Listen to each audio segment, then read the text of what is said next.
Hello दोस्तों, आप सबका बहुत बहुत स्वागत है। दोस्तों, मैं आज आपको प्रश्न बैंक 2020 से 21 के बारे में बताऊंगा, जो आपकी न्यू प्रश्न बैंक आ गई है। क्या इसमें से पेपर आएगा? क्या आपको इसको सॉल्व करना चाहिए? अगर सॉल्व करेंगे तो कुछ फ़ायदा होगा, ये क्या होगा, ये सब चीज़ों के आपको जवाब मैं दूंगा आज की वीडियो में।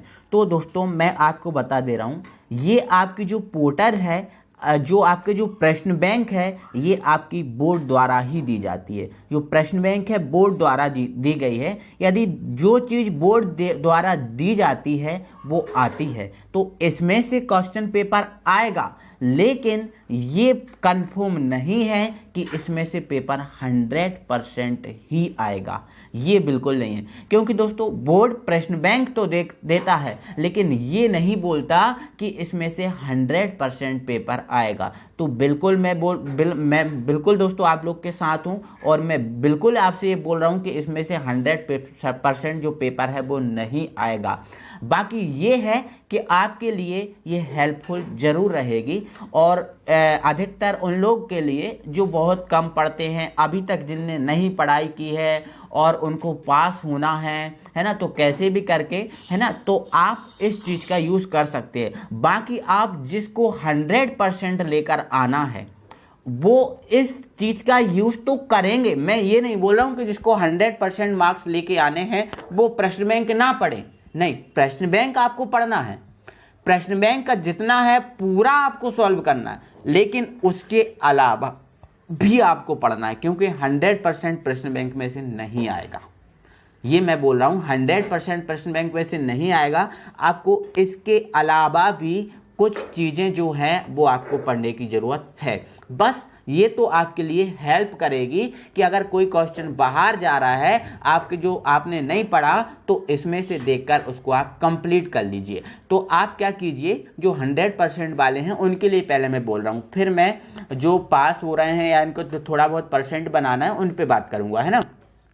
तो जो 100% बनाने वाले हैं उनके लिए सबसे पहले ये है कि ये जो प्रश्न बैंक है आप पूरी सॉल्व कर लो, क्योंकि जो 100% बनाने वाले हैं वो इस प्रश्न बैंक को बस ज़्यादा से ज़्यादा 2 दिन में पूरा कंप्लीट कर लेंगे। क्योंकि इस प्रश्न बैंक में ऐसा कुछ नहीं है कि आप अलग है, आप ना पढ़ सको, पूरा आप पढ़ सकते हो। तो ज़्यादा से ज़्यादा 2 दिन लगेंगे, आप इसको पूरा कंप्लीट करोगे, वो भी ज़्यादा से ज़्यादा बोला मैंने, ठीक है, नहीं तो आप 1 दिन में ही कंप्लीट कर सकते हो। और जिनको पासिंग मार्क्स लेके आना है और थोड़ा बहुत वो चाहते हैं कि हाँ हमारा 50-60% आराम से बन जाए, हाँ, तो आप प्रश्न बैंक को कीजिए, आपका 50-60% आराम से बन जाएगा, कोई प्रॉब्लम नहीं है, ठीक है। तो ये दोस्तों कुछ बातें थी जो आपको बतानी थी, तो मैंने आपको ये बताई। अब इसके अलावा अब रही बात प्रश्न बैंक सॉल्व कराने की, तो दोस्तों मैं प्रश्न बैंक को आपको सॉल्व करा रहा हूँ, और आज से ही करा रहा हूँ। तो आज हम यूनिट, एक दिन में हम 1 यूनिट करेंगे, तो ये 13 यूनिट है, तो 13 दिन लगेंगे ज़्यादा से ज़्यादा, और पहले भी मैं इनको कंप्लीट कराने की कोशिश करूँगा, ठीक है। तो मैं इस प्रश्न बैंक को आपको सॉल्व करा रहा हूँ, ठीक है। तो दोस्तों आइए हम इसको देखते हैं, और आज हम यूनिट फर्स्ट लेकर आए हैं, और यूनिट फर्स्ट जो हम पूरी पढ़ लेंगे, ठीक है। तो यूनिट फर्स्ट को हम देख लेते हैं। तो दोस्तों यूनिट फर्स्ट की बात करें तो यूनिट जो फर्स्ट है आपकी ठोस अवस्था, ये केवल ऑब्जेक्टिव यूनिट है। इस यूनिट में से जो 4 नंबर के केवल ऑब्जेक्ट आने हैं, 4 नंबर के केवल और केवल इस यूनिट में से ऑब्जेक्ट आने हैं, तो उनको हम आपको सॉल्व करा दे रहे हैं, ठीक है। चलो, इसमें से कोई भी क्वेश्चन नहीं आना 2 नंबर का, 3 नंबर का, 4 नंबर का, 5 नंबर का, ठीक है। चलो देखते हैं। तो दोस्तों हमारा इसमें सही विकल्प है, पहला हमारा ये क्वेश्चन है, सीजियम क्लोराइड CaCl में यदि सीजियम CS प्लस आयन की समन्वय संख्या 8 हो तो क्लोराइड आयन Cl- की समन्वय संख्या क्या होगी। तो आपको मेरे भाई पता है जो CaCl है इसकी समन्वय संख्या 8:8 होती है ना। तो इसने बोला CS प्लस की समन्वय संख्या 8 है, तो Cl की कितनी होगी, तो Cl की भी कितनी होगी मेरे भाई, 8 होगी। Cl की भी कितनी हो जाएगी, 8 हो जाएगी। तो आंसर आपका क्या हो जाएगा, 8। नेक्स्ट है षटकोणीय क्रिस्टल का उदाहरण है। तो दोस्तों षटकोणीय जो क्रिस्टल है उसका उदाहरण ग्रेफाइट है, ये आपको याद रखना है। नेक्स्ट है मोम उदाहरण है, तो दोस्तों जो मोम है वो अक्रिस्टलीय ठोस का उदाहरण है, ठीक है, ध्यान रखना। मोम हुआ, प्लास्टिक हुआ, रबर हुआ, ये अक्रिस्टलीय ठोस होते हैं, ठीक है। चलो इसके बाद हम आगे देख लेते हैं। हमारा अगला ऑब्जेक्ट है, अगला ऑब्जेक्ट है दोस्तों, एक अंतः केंद्रित घनीय इकाई सेल में परमाणुओं की संख्या कितनी होती है। तो दोस्तों जो मतलब ये बीसीसी की बात कर रहा है ना, बॉडी सेंट्रल क्यूबिक सेल की बात कर रहा है, और बॉडी सेंट्रल क्यूबिक सेल में टोटल होते हैं 9 कण, जिसमें से 8 होते हैं कोने पर और 1 होता है केंद्र पर। तो कोने का 1/8 योगदान होता है, तो टोटल 8 कोने पर देखें तो टोटल योगदान मिलता है 1 और केंद्र का मिलता है 1, है ना। तो टोटल यहाँ पर जो योगदान हो जाता है वो हो जाता है 2, तो आंसर आपका 2 आ जाएगा। नेक्स्ट है समचतुष्फलक सममिति के लिए त्रिज्या अनुपात कितना होता है। दोस्तों समचतुष्फल मतलब चतुष्फल की रिक्ति के लिए केवल, है ना, तो चतुष्फल की रिक्ति के लिए त्रिज्या अनुपात होता है 0.225 होता है, ये सही है आपका।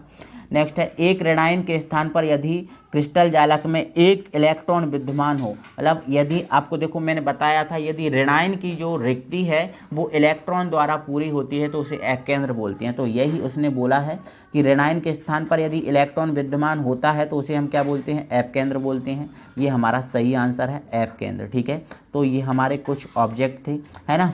अब हम एक शब्द में आंसर देख लेते हैं। तो एक शब्द में आंसर की बात करें दोस्तों, चतुष्फल की रिक्ति का त्रिज्या अनुपात, तो अभी हमने आपको दिखाया 0.225, ये चतुष्फल की रिक्ति के लिए त्रिज्या अनुपात है। धात्विक पदार्थों की चालकता पर ताप का क्या प्रभाव पड़ता है। तो धात्विक पदार्थ जो होते हैं उनकी चालक पर ताप बढ़ाने से मतलब घटता है ना। तो ध्यान रखना है कि ताप बढ़ाने से धात्विक चालकता का मान घटता है, ताप बढ़ाने से धात्विक चालकता का मान घटता है। आपको बस यही लिखना है कि ताप बढ़ाने पर धात्विक चालकता का मान घटता है। ओके, चलो ध्यान रखना। नेक्स्ट समन्वय संख्या क्या है, तो आप लिख देना किसी क्रिस्टल जालक में कोई अवयवी कण अपने चारों ओर से जितने कणों से घिरा होता है उसे उस कण की समन्वय संख्या कहते हैं। आप फिर से सुन लो, किसी क्रिस्टल जालक में कोई अवयवी कण अपने चारों ओर से जितने अवयवी कणों से घिरा होता है उसे उस अवयवी कण की समन्वय संख्या कहते हैं, ठीक है। जैसे मान के चलो अगर हमने ये 3 कण बना दिए हैं, इन 3 कण में अगर हम देखें कि ये वाला जो कण है कितने कणों से घिरा, 2 कणों से, तो इसकी समन्वय संख्या कितनी होगी, 2। 4 से घिरा होगा तो 4, 5 से घिरा होगा तो 5, इस टाइप से, ठीक है। चलो ये हो गया। इकाई कोशिका क्या है, इकाई कोशिका क्या है, तो आप इसमें क्या लिखोगे, क्रिस्टल जालक का वह छोटे से छोटा रूप जो उस क्रिस्टल जालक के प्रतिरूप को प्रदर्शित करता है, इकाई कोशिका कहलाती है, एक शब्द में, ठीक है। फिर से सुन लो, क्रिस्टल जालक का वह छोटे से छोटा रूप जो उस क्रिस्टल जालक के प्रतिरूप को पूर्णतः प्रदर्शित करता है, इकाई कोशिका कहलाती है। ये हो गया। शॉर्ट की दोष होने पर क्रिस्टल के घनत्व पर क्या प्रभाव पड़ता है, तो क्रिस्टल का जो घनत्व है वो कम हो जाता है, क्योंकि शॉर्ट की त्रुटि में धनायन और ऋणायन क्रिस्टल से बाहर निकल जाते हैं, ठीक है। नेक्स्ट डोपिंग क्या है, तो दोस्तों अशुद्धि की अल्प मात्रा मिलाने की क्रिया को डोपिंग कहते हैं। अशुद्धि की अति अल्प मात्रा मिलाने की जो क्रिया होती है वो हमारी डोपिंग कहलाती है। तो आई होप दोस्तों कि ये चीज़ें आप समझ गए होगी, कोई प्रॉब्लम नहीं होगी। तो ये हमारा यूनिट फर्स्ट का आज सॉल्यूशन था। ये जो हमारी प्रश्न बैंक आई है उस प्रश्न बैंक न्यू प्रश्न बैंक के अकॉर्डिंग, ठीक है। तो ये हमारा यूनिट फर्स्ट का था। अब दोस्तों कल की वीडियो में हम यूनिट सेकंड देखेंगे, है ना। तो दोस्तों चीज़ें आपको जो हमने आपको समझाई हैं वो आप सब समझ गए होगे, कोई प्रॉब्लम नहीं होगी। जो प्रश्न बैंक का आपका डाउट है वो निकल गया हो गया। तो दोस्तों फिर अगली वीडियो में हम मिलेंगे, तब तक के लिए थैंक यू वेरी मच।